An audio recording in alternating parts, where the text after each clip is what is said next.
Okay, everyone, I hope everyone has their 3 different colors of Play-Doh. If you only have one color, it is okay as long as you are following along with me on what every ball of Play-Doh represents. So right now, before we begin, I want you to close your eyes and imagine any kind of mountain. What does the top of your mountain look like? Is it cold? Is it rainy? Is it snowy? What is happening up there on top of your mountain?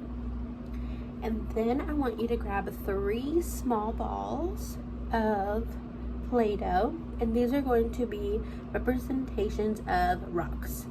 And on top of your mountain, think about it. Is it raining? Is it snowing? What's happening? And kind of shake up your balls of Play-Doh kind of like they would up there.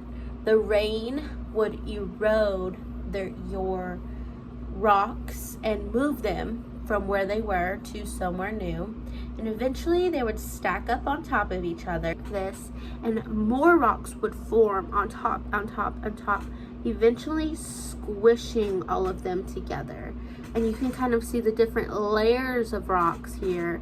This is representing sedimentary rocks, so they have stopped somewhere, more stuff is on top, squishing them, creating these layers. And this is why fossils will show up in this stage of the rock cycle. Sometimes rocks will end up kind of like this at the sedimentary layer stage, and this is because small rocks will grab onto another rock and get stuck there, kind of like this.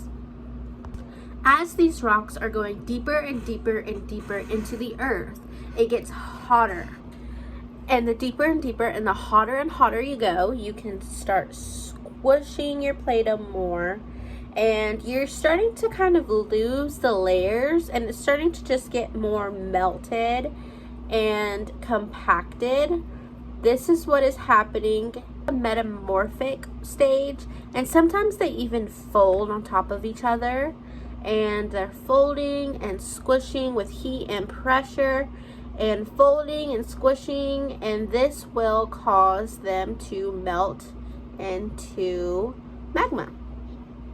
So at this point, it's melted. You should no longer see 3 individual colors if you started with 3 individual colors, because they are all squished together, melted together, making your metamorphic rock or magma.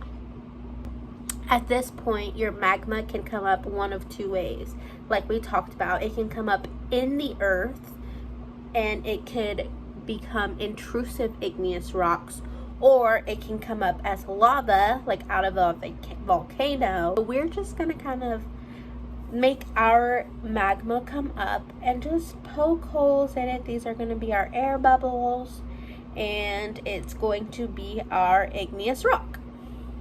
Once you have your porous igneous rock, you can keep playing around and you can squish it again, making it sedimentary layers.